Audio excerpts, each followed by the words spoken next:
Vote का इस्तेमाल करिए। और उत्तर प्रदेश में मेरी आप तमाम से अपील है कि इस बार इंशाअल्लाह ताला हमको जिस तरह उत्तर प्रदेश में दीगर बिरादरियों ने, कास्ट ने अपनी अपनी एक सियासी लीडरशिप को बना दिया, ये ज़रूरी है, वक्त का तकाज़ा है।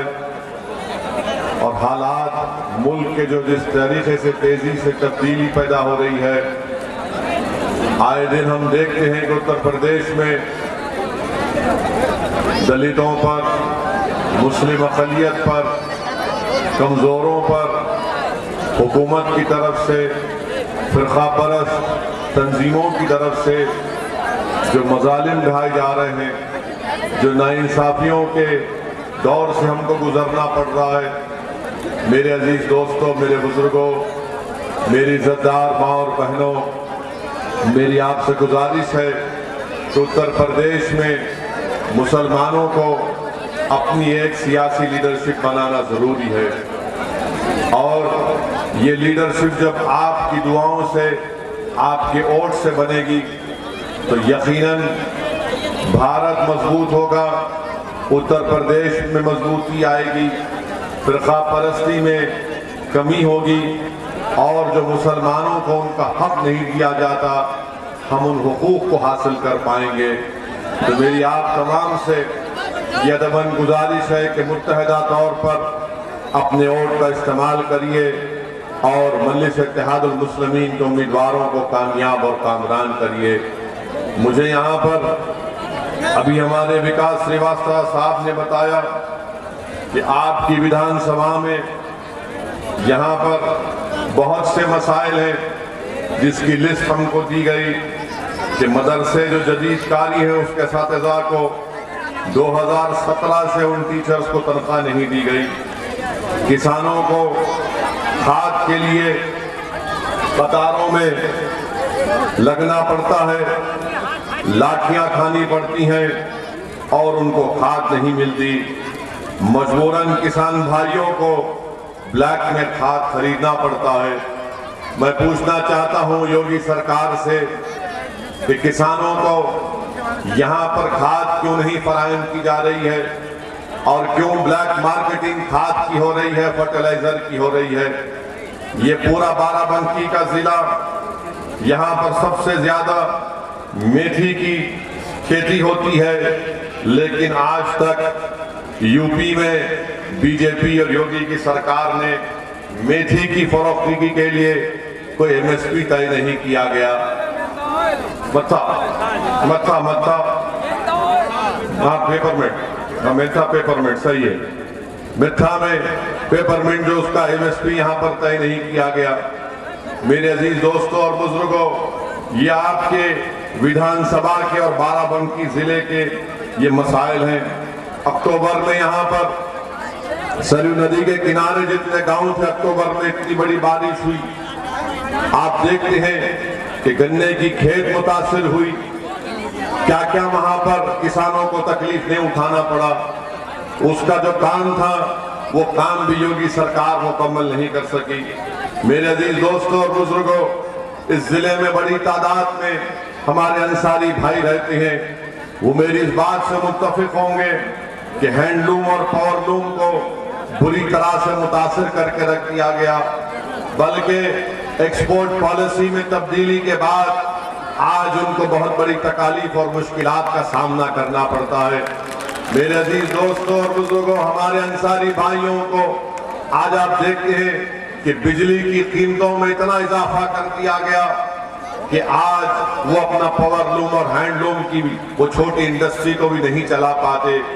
यानी हर महाज पर बीजेपी की सरकार हर महाज पर नाकाम साबित हो गई।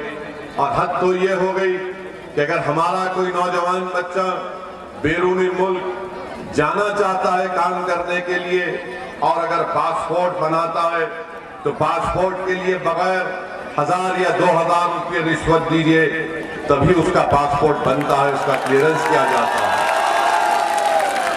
और मोदी जी दिल्ली में बैठकर बोलते ना खाऊंगा ना खाने दूंगा, मगर यूपी की पुलिस को खाने दूंगा। यानी पासपोर्ट बनने के लिए 1000 से 2000 रुपए की रिश्वत देनी पड़ती है। प्रधानमंत्री आवास योजना जो ग्रामीण में आप बेहतर जानते हैं कि जब तक 20 से 30 हजार का कमीशन नहीं दिया, प्रधानमंत्री ग्रामीण में भी घर नहीं मिलता किसी को।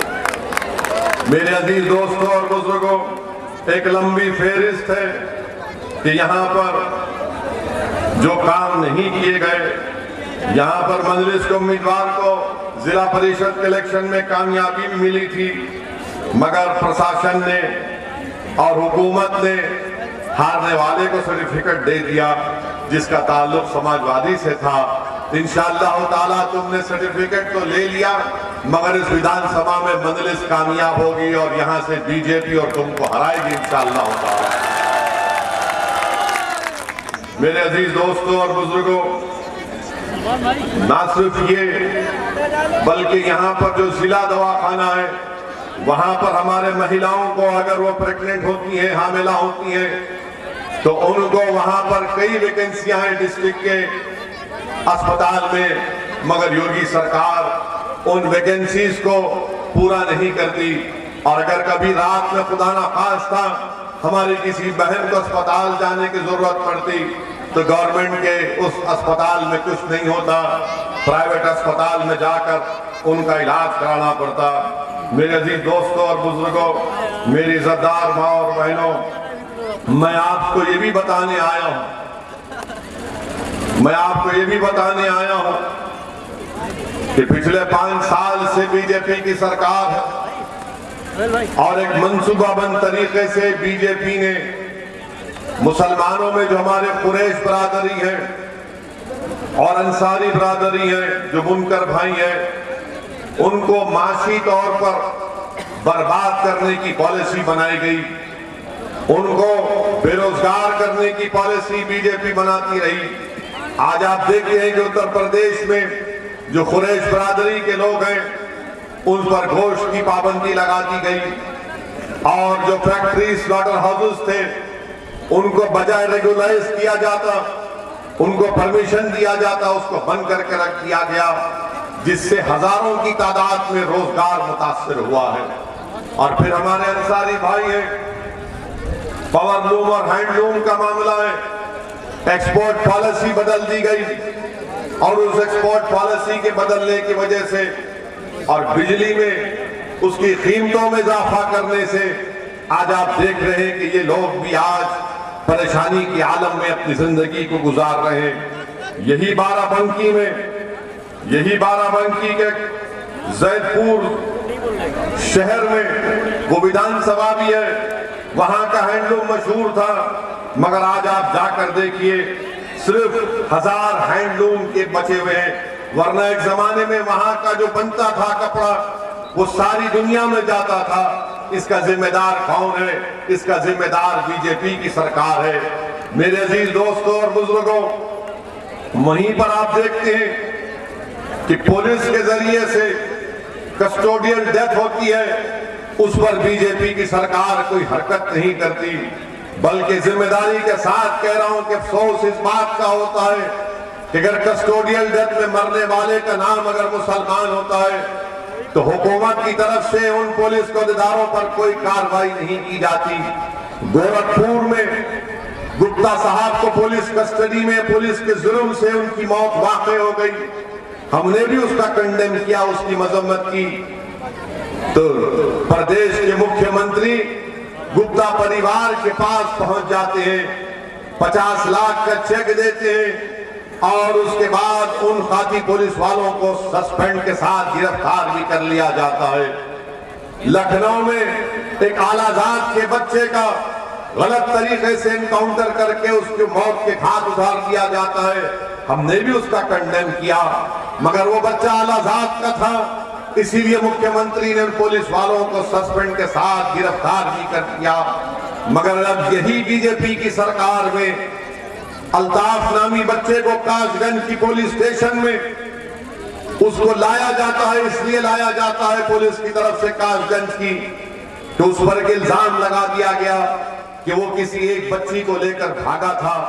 और जब अल्ताफ को काशगंज के पुलिस स्टेशन में लाया गया, मेरे अजीज दोस्तों और बुजुर्गों, 24 घंटे से कम वक्त में उसकी लाश को उसके वालिद के हवाले कर दिया गया, ये कहकर कि अल्ताफ ने काशगंज के पुलिस स्टेशन के बैतुल खला में टॉयलेट में एक 2.5 फीट की नल की टूटी से अपने किसी कपड़े के तागे को निकालकर खुदकशी कर ली।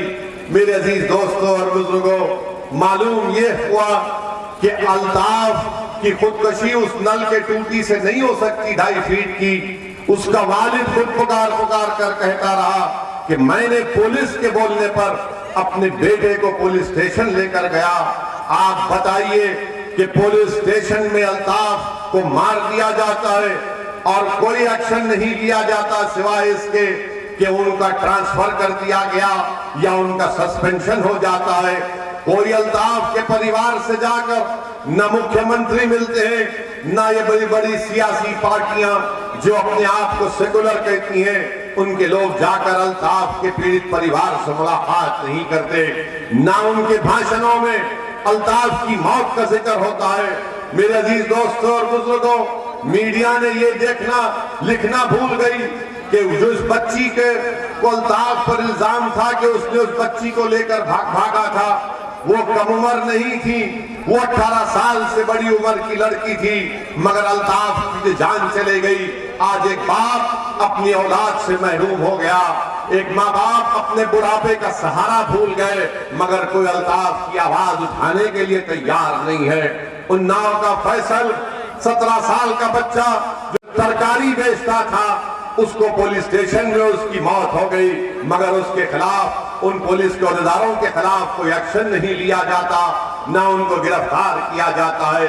आखिर क्या बात है कि अगर मरने वाले का नाम मुसलमान है तो कोई सियासी जमात बशमूल बीजेपी और दीगर सियासी जमातें उस पर रिएक्ट नहीं करती। आखिर ये कौन सी सियासत है कि इंसान तो इंसान है, मरने वाला जान चले जाती है, मगर मौत भी जब होती है तो देखा जाता है कि उसका ताल्लुक किस समाज से है, किस मजहब से है, और उसी के मुताबिक वो तमाम पार्टियां अपना अपनी बात करती हैं। मेरे अजीज दोस्तों और बुजुर्गों, ये नाइंसाफी का सिलसिला है, ये जुल्म है, और इस जुल्म का खात्मा आप उसी वक्त कर पाएंगे जब आप अपनी एक सियासी क़यादत को मजबूत करेंगे, अपनी पॉलिटिकल लीडरशिप को मजबूत करेंगे।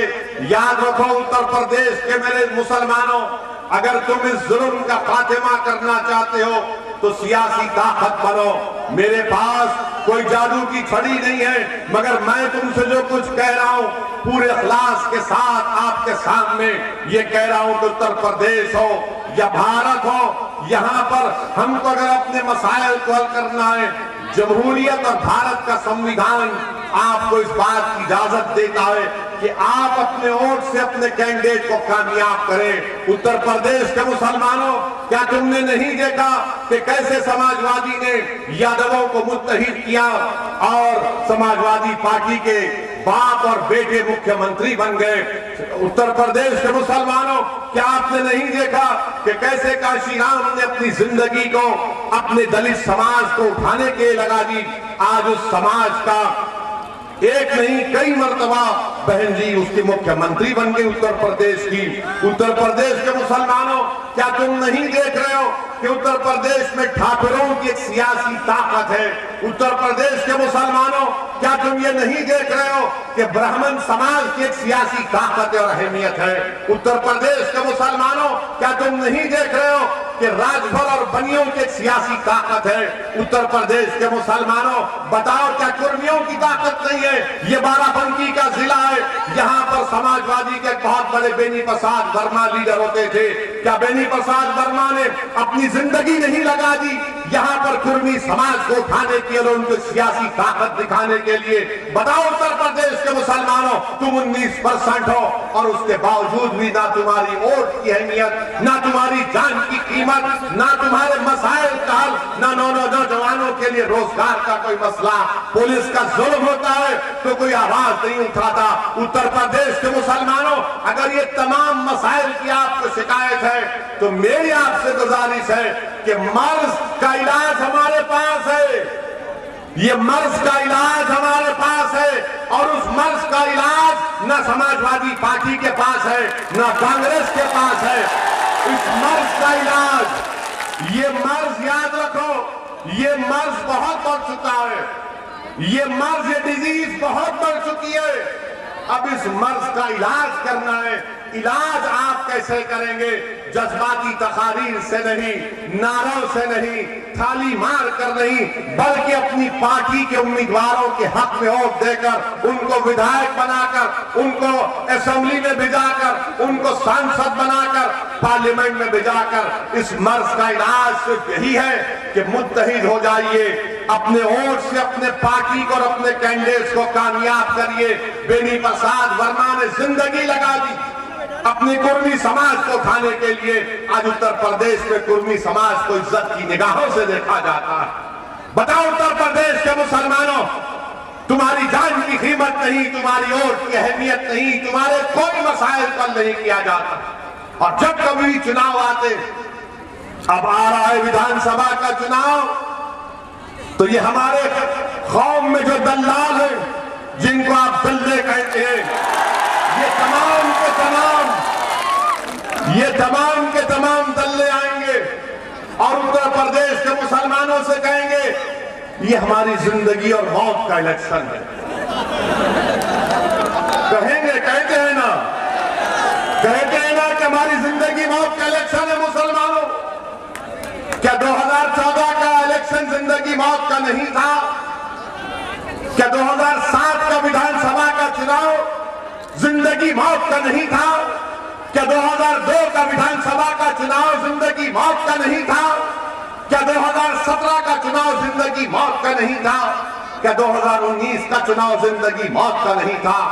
याद रखो उत्तर प्रदेश के मुसलमानों, मेरी बात तुमको कड़वी लगती होगी, मगर सच्चाई को बयान कर रहा हूं इसलिए कड़वी लगती होगी। सच्चाई यह है कि कुर्मी समाज से कोई जाकर नहीं कहता कि अगर तुम कुर्मी कैंडिडेट को वोट नहीं दोगे तो जिंदगी और मौत का मामला हो जाएगा।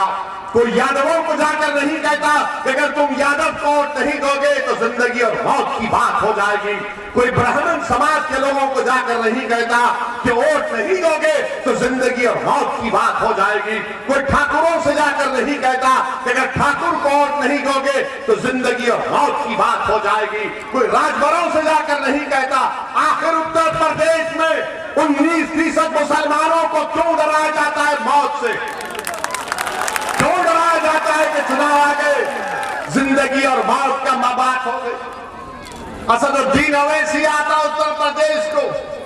मैं यहां पर अपनी मकबूलियत के लिए नहीं आया हूं, मैं यहां पर अपनी अना की तस्कीन के लिए नहीं आया हूं। मैं यहां पर अगर आया हूं तो इन जालिमों के जुल्म को देख कर आया, वरना मैं नहीं आता हैदराबाद से, मैं नहीं आता हैदराबाद से। और आपसे वादा कर रहा हूं कि अल्लाह सुब्हाना व तआला जब तक मुझे जिंदा रखेगा, मैं उत्तर प्रदेश में आता रहूंगा, चुनाव लड़ता रहूंगा और आपकी आवाज को, आपके मसाइल को उठाता रहूंगा।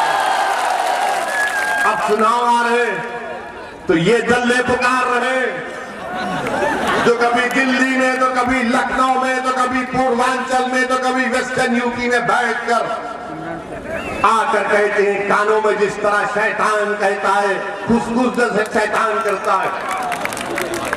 कहेंगे नौजवानों से कि तुम नौजवान हो, जिंदगी मौत का फैसला है।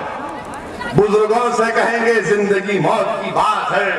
अरे आखिर कब तक तुम हमको इसी तरह डराते डराते हमारी जिंदगी को बर्बाद करती है? हमारे वोट तो हासिल कर लिए, ना हमको तुम चैन से जीने दे रहे, ना हमारी मौत में भी इज्जत है। अगर हमारी मौत में इज्जत होती तो हमारा बच्चा बैतुल खला में नहीं मरता। अगर नौजवानों की जिंदगी की अहमियत होती तो अल्ताफ बैतुल खला में नहीं मरता। अगर मुसलमान की इज्जत होती, अगर मुसलमान की इज्जत होती तो मौत में भी इज्जत होती, वरना वो फैजान को पुलिस स्टेशन में मार दिया गया। मेरे भाई बताओ, तुम कब बेदार हो गए? बेदार आपको होना है। दुनिया बेदार हो चुकी है। उत्तर प्रदेश का हर समाज 25-30 साल पहले बेदार हो चुका है और आप और हम सो रहे हैं। उठो, जागो, जागो। अगर तुम आज नहीं जागोगे तो कब जागोगे? जब शोरे क़यामत होगा। तुम जब जागोगे जब शोरे क़यामत होगा। आज जागो, कल का मुस्तकबिल तुम्हारा होगा, याद रखो इंशाअल्लाह ताला। आपको सिर्फ हिम्मत करना है, अपने फैसलों पर भरोसा रखना है और डरने और घबराने की जरूरत नहीं है। आपको जीना और मरना तो अल्लाह के हाथ में है। अगर जब मैं दुनिया में पैदा हुआ तो जिस दिन मैं पैदा हुआ मेरे कान में अज़ान दी जाती, देते नहीं देते कान में अज़ान? उसका मतलब क्या है? उसका मतलब क्या है बताओ? जब मुसलमान पैदा होता है, चाहे बेटा या बेटी, तो पहले बुलाया जाता है किसी एक बुजुर्ग को, खानदान के या नेक आदमी को कहा जाता है कि दोनों कान में अज़ान हो। उसका मतलब ये है कि अब तुम्हारी कान में अज़ान दे दी गई, अब कभी भी तुम्हारी मौत हो सकती है और जब तुम्हारी मौत होगी तो कान में नहीं, जनाजा खड़े रहेगा और तुम्हारी नमाज जनाजा पढ़ी जाएगी। तो अपनी जिंदगी तो अल्लाह के हाथ में।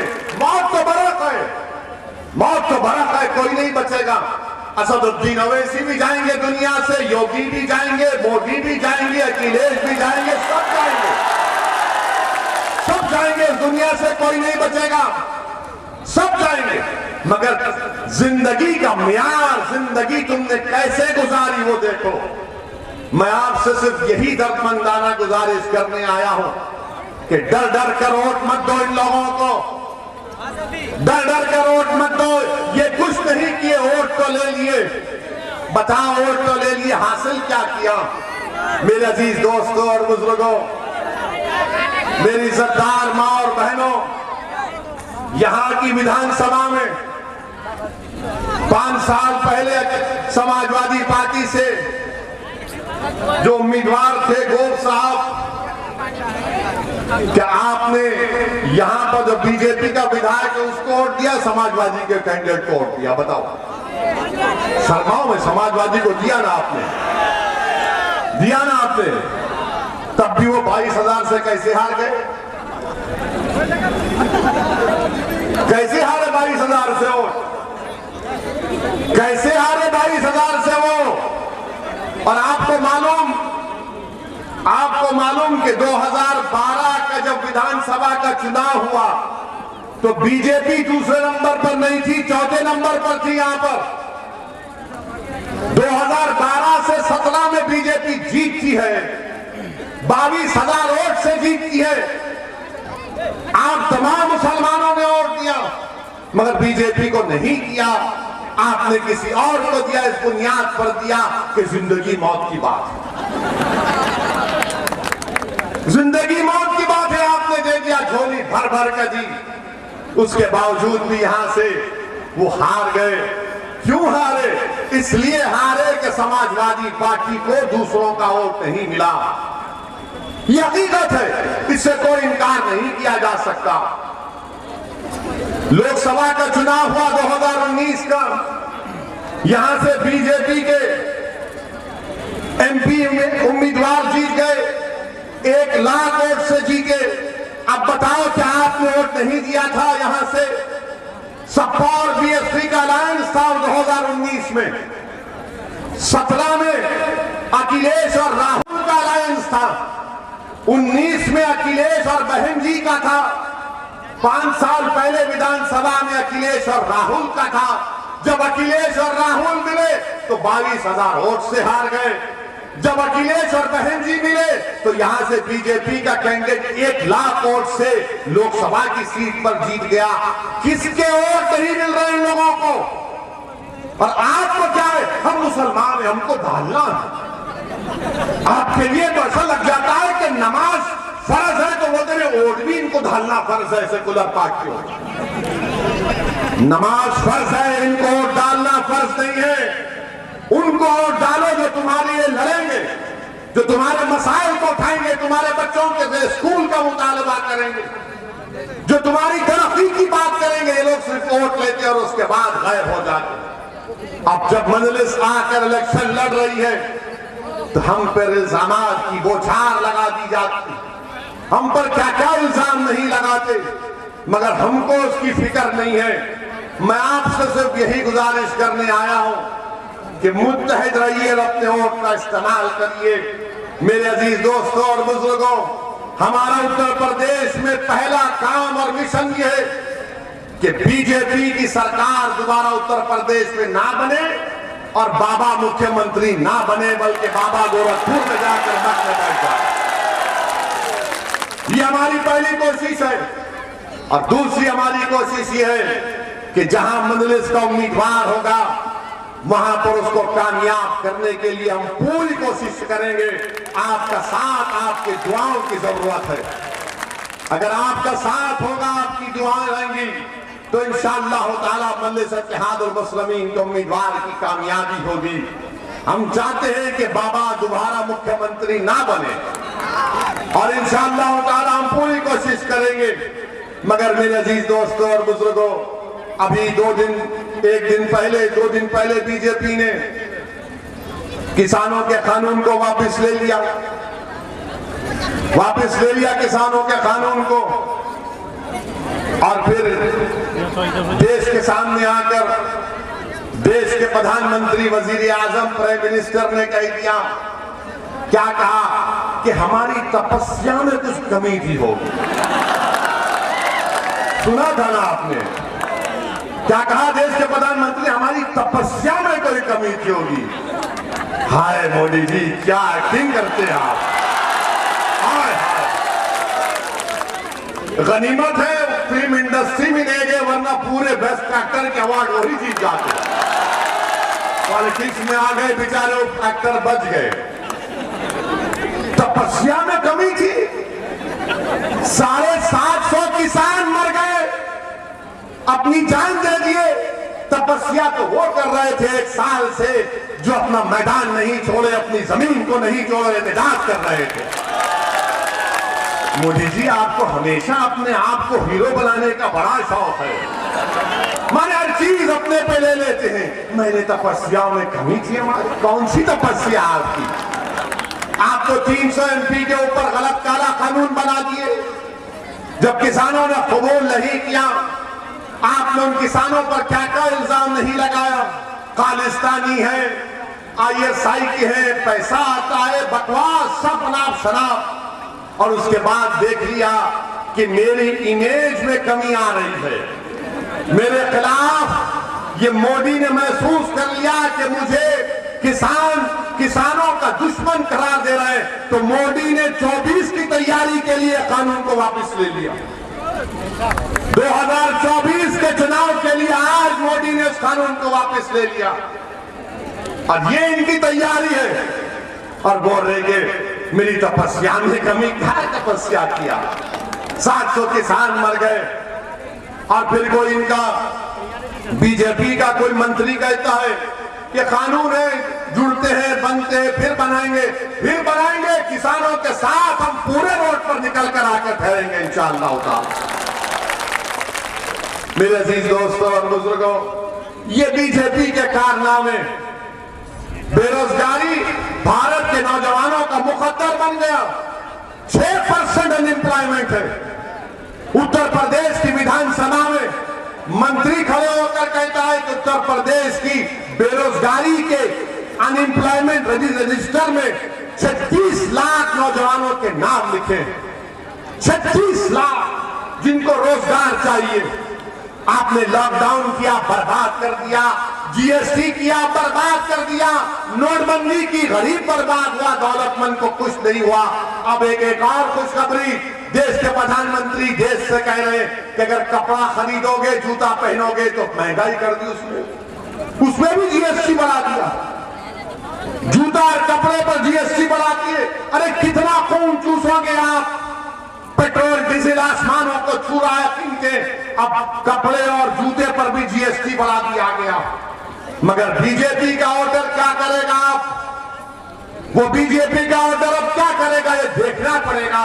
मगर मैं आपसे अपील कर रहा हूं कि आप अपनी सफों में इत्तेहाद को पैदा करिए। हम पर इल्जाम लगा, इसी बाराबंकी में आज से 1 महीना पहले हमारा जलसा हुआ, जिसमें हमने बाराबंकी में जहां वो मस्जिद थी जिसको शहीद कर दिया गया था, हमने उसके बारे में बात की। हम बोले लेकर जाओ, हम ससुराल को जाने तैयार हैं। जेल को लेकर जाओ, जो करते करो। अगर आपका दिल भरता है कि गोली मारना, एक नहीं 6 मारो, कर दो एनकाउंटर, क्योंकि हमारी मौत का फैसला अल्लाह कर चुका है, तुम नहीं करे, तुम नहीं कर सकते हमारी मौत का, जिंदगी का फैसला। और हम क्या कहे थे कि मस्जिद के बारे में हमने कहा था कि बाराबंकी की वहां पर मस्जिद को गरीब नवाज मस्जिद, हाँ, रामसराय घाट में 17/5/2021 को उस मस्जिद को शहीद कर दिया गया। तो योगी सरकार ने हम पर केस बुक कर दिया, नॉन अवेलेबल सेक्शन लगा दिया। मुबारक हो आपको, आपने केस बुक कर दिया हम पे।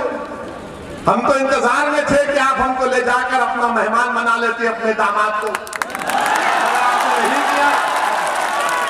और हम पर इल्जाम लगाया कि ओवैसी ने झूठ कहा। अच्छा, हमने झूठ कहा ना, बात तुमको अंग्रेजी में बोल रहे हैं, कोर्ट के डॉक्यूमेंट से पढ़कर सुना रहे हैं।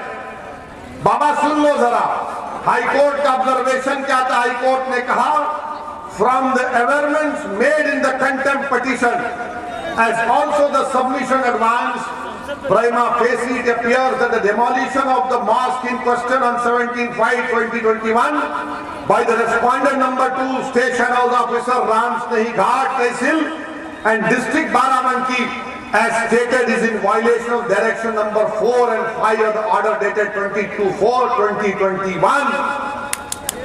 अब ये बताओ, आप हम झूठ बोले, मस्जिद को आपने शहीद कर दिया। अच्छा, कोई समाजवादी का नहीं बोला मस्जिद शहीद हुई, कोई कांग्रेस का नहीं बोला, हम ही बोले, क्योंकि हमारी मस्जिद है। इनको क्या करना है, इनको तुम्हारे वोट से मतलब है, इनको मस्जिद से मतलब न थी ना कभी है। इनको मुसलमानों के बच्चों के स्कूल से मतलब नहीं है, तालीम से मतलब नहीं है, बच्चियों के लिए डिग्री कॉलेज से मतलब नहीं है, अंसारियों के पावरलूम से मतलब नहीं है, कुरैशियों के कारोबार से मतलब नहीं है, मुसलमानों से कोई मतलब नहीं है।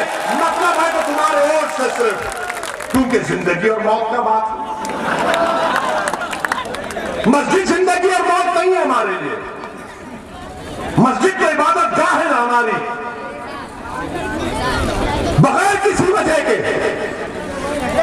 आपने किया, कोर्ट ने कहा, मगर केस हम पर बुक हुआ और आपसे कहा जा रहा वोट इनको दो। मेरे अजीज दोस्तों और बुजुर्गों, मेरी आपसे गुजारिश है कि आप एक अच्छा फैसला लीजिए। वोट डालना आपका अख्तियार है, वो आपका जमहूरी अख्तियार है, मगर हमारा काम आपसे गुजारिश करना है, आपको समझाना है, आपको बतलाना है। और ये बार बार इस बातों में मत जाइए, ये कहेंगे आकर आपसे कि ओवैसी आया है तो बीजेपी जीत जाएगी।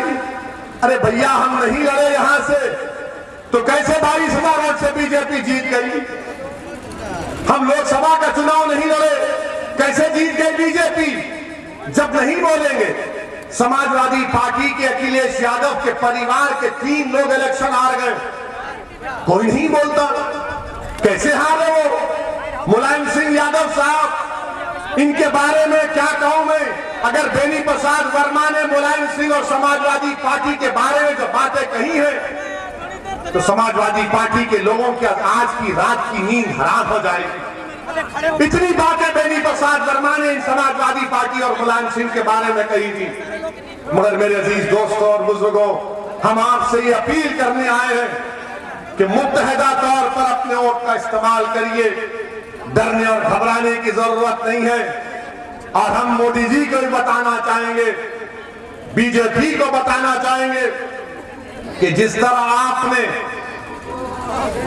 ये तमाम किसानों के लिए ये 3 कानूनों को, कृषि कानूनों को वापस लिया, हम आपसे इस बात का डिमांड करते हैं कि CAA कानून को भी वापस लिया जाए। क्या आपको मंजूर है? क्या आपको मंजूर है कि CAA का कानून वापस लिया जाए? अरे अगर है मंजूर तो कहो मंजूर, ताकि मालूम हो जाए मोदी जी को, वरना बोलेंगे मैं ही तपस्या किया था खाली। CAA का कानून वापस लेना चाहिए। क्यों लेना चाहिए? क्योंकि वो संविधान के खिलाफ है।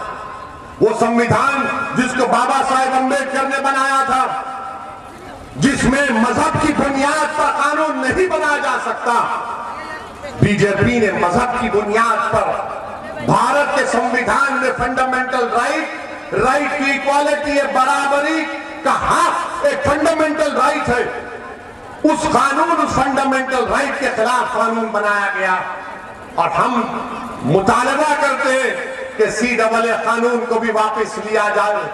हमसे मीडिया वाले पूछ रहे हैं कि अगर नहीं करे तो क्या करेंगे? अगर NPR और NRC का कानून बनाएंगे तो हम दोबारा रोड पे निकलेंगे, यहीं पर भी शाहीन बाग बनेगा इंशाअल्लाह ताला, याद रखो आप। हम खुद आएंगे यहां पर। हम मुतालबा करते हैं कि CAA का कानून वापस लिया जाए। और ये जो किसान है वो सही पहचान लिए बीजेपी को, और बीजेपी और मोदी और अमित शाह को। वो उनकी बात पे यकीन नहीं कर रहे। वो ये कह रहे हैं कि जब पार्लियामेंट शुरू होगा, जब पार्लियामेंट में बिल आएगा तो हम फैसला करेंगे। क्योंकि जब CAA का कानून पार्लियामेंट में आया, उससे 2 दिन पहले देश के प्रधानमंत्री नरेंद्र मोदी ने कहा था कि कहां NPR NRC की बात इसमें है। हमको याद थी, हमने पार्लियामेंट में तकरीर की, और जब अमित शाह हमारे सवाल तकरीर का जवाब देने के लिए पार्लियामेंट का खड़े हुए तो हमने कहा अमित शाह ये तो बता दो NPR NRC होगा नहीं होगा? तो अमित शाह ने खड़े होकर कहा ओवैसी जी NPR NRC तो होगा। हमने कहा तुमने सच कहा और मोदी ने झूठ कहा। भारत देखना जाकर वीडियो है अमित शाह का, हमारी तरफ घूर घूर के देख रहे थे, ऐसा देख रहे थे कि हमको कच्चा खा जाएंगे। हम कहे कि घूरने से कुछ नहीं होता हमको। बहुत लोग घूरते हमको, बहुत से लोग घूरते थे, फर्क नहीं पड़ता। मगर किसानों ने जान लिया नरेंद्र मोदी को। उन्हें कहा कि इनकी बात पे यकीन नहीं किया जा सकता। याद रखिए NPR NRC के रूल बनेंगे, और अगर ये होगा तो आसाम में जिस तरह आसाम में लोगों को उनकी शहरियत से महरूम कर दिया गया, वही प्रोग्राम है, वही प्रोग्राम है। इसके खिलाफ आपको आवाज उठाना है। मेरे अजीज दोस्तों और बुजुर्गों, यही चंद बातें थी जो मैंने इखलास के साथ आपके सामने रखा। मेरी आपसे दबन गुजारिश है कि मुत्तहिद हो जाइए और अपने वोट का इस्तेमाल, मजलिस का इंतखाबी निशान पतंग है, पतंग के निशान पर बटन दबाकर अपनी पार्टी को और अपने इत्तेहाद को कामयाब करिए। अस्सलाम वालेकुम व रहमतुल्लाहि व बरकातहू। नारे तकबीर।